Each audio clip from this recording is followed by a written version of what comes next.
IPL finals పై betting రాయళ్లు focus పెట్టారు. Sunrisers, Kolkata Knight Riders మధ్య ఫైనల్ పోరు జరుగుతున్న నేపథ్యంలో బెట్టింగ్ ముఠాలు పెద్ద ఎత్తున హైదరాబాద్ లో రంగంలోకి దిగాయి.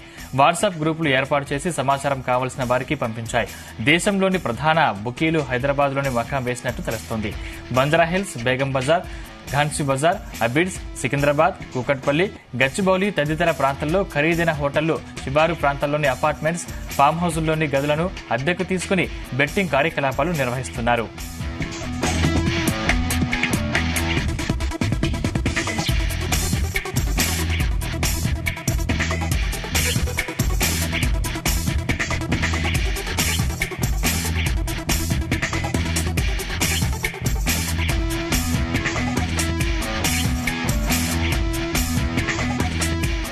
వాట్సాప్ ద్వారా 1000 నుంచి 10 లక్షల రూపాయల వరకు పందాలు ఆహ్వానిస్తున్నారు. కొన్ని ప్రాంతాల్లో బుకీలు, ఇళ్ల బయట సీసీటీవీ కెమెరాలు కూడా ఏర్పాటు చేయడం స్థానికుల గుర్తించి ప్రశ్నించినట్టు సమాచారం.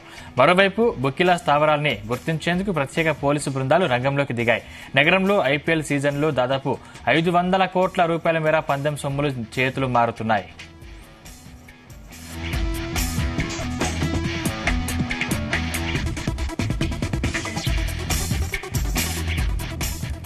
బెట్టింగ్లు భారీగా జరుగుతున్నా 5 నుంచి 10% మాత్రమే పోలీసులకు చిక్కుతున్నాయి. ఆన్లైన్ ద్వారా పందాలు జరుగుతుండటంతో నిఘా వర్గాలు గుర్తించలేకపోతున్నాయి. స్మార్ట్ ఫోన్, లోన్ యాప్లతో అప్పులు, రెట్టింపు లాభాలంటూ యువకులకు వల వేస్తున్నారు. నగరంలో ఎందరో యువకులు, ఉద్యోగులు పందాలకు బానిసలుగా మారారు. కొందరు అప్పులు తీర్చలేక బలవన్మరణానికి కూడా పాల్పడిన సందర్భాలున్నాయి.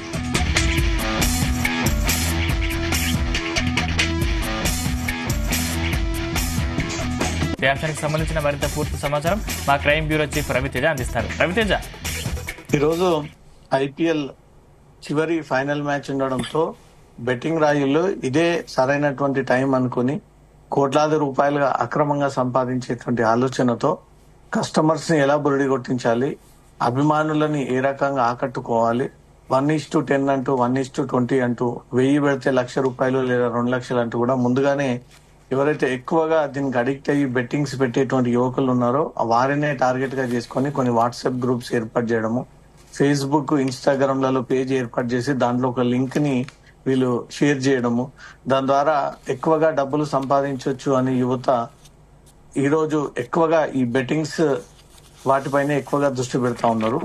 పోలీసులు వీటిని పూర్తి స్థాయిలో కట్టడి చేసేటువంటి ప్రయత్నాలు చేసినప్పటికీ వీరు ఫిజికల్ గా కాకుండా ఆన్లైన్ ద్వారా ఎక్కడో ఒక చోట కూర్చొని ఒక మొబైల్ ద్వారా ఇవన్నీ కూడా ఆపరేట్ చేస్తా ఉన్నారు.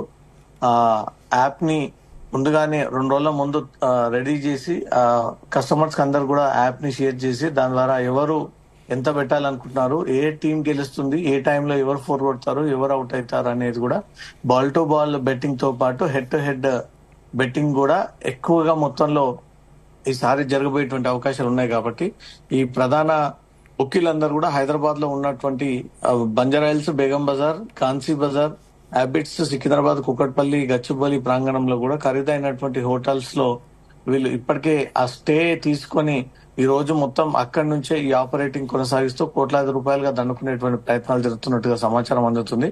పోలీసులు కూడా పూర్తి స్థాయిలో ఎవరెవరు ఈ బెట్టింగ్స్ కి పాల్పడతా ఉన్నారు, అమాయక ప్రజల్ని నిలువు దోపిడీ చేస్తా ఉన్నారన్న దానిపై కూడా దృష్టి పెట్టి ఈ రోజు ప్రత్యేకంగా వారిపైనే దృష్టి పెట్టి వారిని ఆట కట్టించేటువంటి ప్రయత్నాలు కూడా ఒక పక్కా జరుగుతా ఉన్నాయి. ఫైనల్ మ్యాచ్ ఇటు హైదరాబాద్ తలబడుతుందా లేకపోతే కేకేఆర్ కోల్కతా నైట్ రైడర్స్ గెలవబోతా ఉందా అనే దానిపై కూడా దేశ ప్రజలందరూ కూడా ఉత్కంఠంగా ఎదురు చూస్తా ఉన్నారు. ఇప్పటి వరకు జరిగినటువంటి మ్యాచ్లు ఒక ఎత్తు అయితే ఈ ఫైనల్ మ్యాచ్ మాత్రం అంతకంటే ఎక్కువగా ఉత్సాహాన్ని నింపేటువంటి మ్యాచ్. చివరిగా ఎవరు గెలుస్తా ఉన్నారనే దానిపై కూడా కోట్లాది రూపాయల బెట్టింగ్ పెట్టేటువంటి అవకాశాలు ఉన్నాయి. కాబట్టి వీటన్నిటిని దృష్టిలో పెట్టుకొని తమ బెట్టింగ్ యాప్కే ఎక్కువ డబ్బులు రావాలని, తమ స్థావరానికే ఎక్కువగా డబ్బులు రావాలంటూ మాత్రం యువత కొన్ని పక్కదారులు పడుతూ వారి రిలేషన్స్ లో ఈ యాప్లని షేర్ చేస్తూ ₹1000కు 1,00,000, 2 లక్షలు అంటూ కూడా నమ్మబలికించి దాని ద్వారా డబ్బులు పెట్టుకొని గెలిచినా డబ్బులు ఇవ్వకపోవడము, గెలవకపోయినా డబ్బులు ఇవ్వకపోవడంతో మాత్రం చాలా మంది మోసపోయి ఇది ఇల్లీగల్ గేమ్ కాబట్టి చెప్పుకుంటే పరువు పోతుందంటూ కూడా పోలీసుల దృష్టికి తీసుకురాకుండా కూడా లక్షలాది రూపాయలు కోల్పోయినటువంటి యువత చాలా మంది ఉన్నారు. ఈ మ్యాచ్ సందర్భంగా కూడా మీరు బెట్టింగ్స్ కి పెట్టారంటే ఖచ్చితంగా డబ్బులు హుండీలో పోసినట్టే గానీ మీకు తిరిగి మళ్ళీ ప్రాఫిట్ వస్తుందనే ఆలోచనతో మాత్రం ఈ బెట్టింగ్ యాప్లను నమ్ముకొని ముందుకు వెళ్ళకండి అంటూ కూడా పోలీసులు అనేక సార్లు హెచ్చరింపులు చేస్తున్నప్పటికీ యువత అవేవి కూడా పట్టించుకోకుండా తక్కువ పెట్టినటువంటి పెట్టుబడిలో ఎక్కువగా ఆదాయం వస్తుందన్న ఆలోచనతోటే ఈ బెట్టింగ్స్ పై ఎక్కువగా ఎగబడుతూ ఈ బెట్టింగ్స్ కి అలవాటుగా మారి దాని ద్వారా డబ్బులు సంపాదించేటువంటి ప్రయత్నాలు చేస్తా ఉన్నారు. ఒక పక్క బెట్టింగ్ ముఠాలు కూడా స్పాట్స్ ని ఎంచుకొని షెల్టర్ కిందికి ఎవరు అనుమానం రాకుండా సీసీటీవీ కెమెరాలను సైతం ఏర్పాటు చేసుకుని అనుమానపు వ్యక్తులు వచ్చినా ఇమ్మీడియట్ గా ఆ మొబైల్స్ ని అక్కడ లేకుండా కాజేసి మాయం చేసేటువంటి ప్రయత్నం జరుపుతున్నట్టుగా తెలుస్తోంది. అంతా టెక్నాలజీ పెరిగిపోయింది కాబట్టి ఇంతకుముందు గతంలో బెట్టింగ్ మెటీరియల్ అంతా కూడా ముందు పెట్టుకుని దాని ద్వారా కస్టమర్లు బుకింగ్స్ ని బట్టి ఆ మెటీరియల్ ద్వారా వీళ్ళు బుకింగ్స్ చేపట్టేది. ఇప్పుడు పూర్తిగా యాప్ టెక్నాలజీని చేసుకుని ఒక మొబైల్ ఫోన్ ద్వారానే వేలాది మందిగా కస్టమర్స్ ద్వారా బెట్టింగ్ పెట్టించి దాని ద్వారా వీరు డబ్బులు సంపాదించేటువంటి ప్రయత్నాలు చేస్తా ఉన్నారు అని పోలీసులు కూడా కనుగోవడానికి పట్టుకోవడానికి చాలా రిస్కీగా జరుగుతున్నటువంటి ప్రాసెస్ కాబట్టి ఎవరు కూడా యువత ఎక్కువగా ఆకర్షితానికి లోనయ్యి అనవసరంగా పెట్టుబడులు పెట్టి బుక్కిల చేతిలో మోసపోకండి అంటూ మాత్రం పోలీసులు ఈ విషయాన్ని మరోసారి గుర్తు చేస్తూ ప్రకటన రిలీజ్ చేయడం జరిగింది. సందీప్, రవితేజ అంటే ఎక్కడెక్కడ స్థావరాలు ఏర్పాటు చేసుకుని ఈ ఉదంతాన్ని నడిపిస్తున్నారు? ఆన్లైన్ లో బెట్టింగ్స్ పాల్పడ్డ వారిపై ఎటువంటి చర్యలు తీసుకున్నారు? గతంలో క్రికెట్ బెట్టింగ్స్ ముఠాలతో సంబంధాలుండి దొరికినటువంటి వ్యక్తులపై మాత్రం పోలీసుల ప్రత్యేక నిఘా ఉంటుంది. ఈ మ్యాచ్ సందర్భంగా వీళ్ళు ఏదో రకంగా కోట్లాది రూపాయలు సంపాదించేటువంటి ఆలోచనతో ఎంతకైనా తెగించి ఏ ప్రాంతం నుంచి అయినా వీళ్ళు దాన్ని ఆపరేట్ చేసేటువంటి అవకాశాలు ఉన్నాయి కాబట్టి ప్రత్యేకంగా హైదరాబాద్ లో క్రికెట్ బుక్కీస్ ఎవరెవరు ఉన్నారు, వీరి ద్వారా ఎంతమంది యువత ఆకర్షణకు లోనై ఈ గ్రూపులు ఏర్పాటు చేసి దాని ద్వారా ఈ క్రికెట్ బెట్టింగ్ పెట్టబోతా ఉన్నారనే దానిపై కూడా పూర్తి స్థాయిలో పోలీసులు దృష్టి పెట్టారు. ఎక్కడ యువతని పక్కదో పట్టించి అక్రమ మార్గంలో నడిపించేటువంటి ప్రయత్నం చేసినా వారందరిపై కూడా సీరియస్ గా చర్యలు ఉండబోతా ఉన్నాయి. యువత బెట్టింగ్ పెట్టినటువంటి వ్యక్తులపై కూడా కేసులు నమోదు చేయబోతా ఉన్నామంటూ కూడా పోలీసులు అనేక సార్లు ఈ ప్రకటనలు రిలీజ్ చేశారు. బెట్టింగ్ లో డబ్బులు పెట్టి మోసపోకండి, పోగొట్టుకోకండి, మొత్తం రోడ్డు పాలు అవ్వకండి అంటూ కూడా దీనిపై ఎన్నోసార్లు అవేర్నెస్ కల్పిస్తా ఉన్నారు. క్రికెట్ బుక్కీలు అనేది కేవలం కమిషన్ కోసం మాత్రమే పనిచేస్తారు. ఎంతమంది కస్టమర్లు ఆకట్టుకొని వాళ్ళు డబ్బులు పెట్టిస్తే అంత పర్సంటేజ్ ద్వారా వాళ్ళు లాభం పొందుతారే తప్ప పెట్టినటువంటి పెట్టుబడిదారులు కస్టమర్లు ఎవరు కూడా ఇప్పటివరకు ప్రాఫిట్ పొందినటువంటి సందర్భాలు లేవు.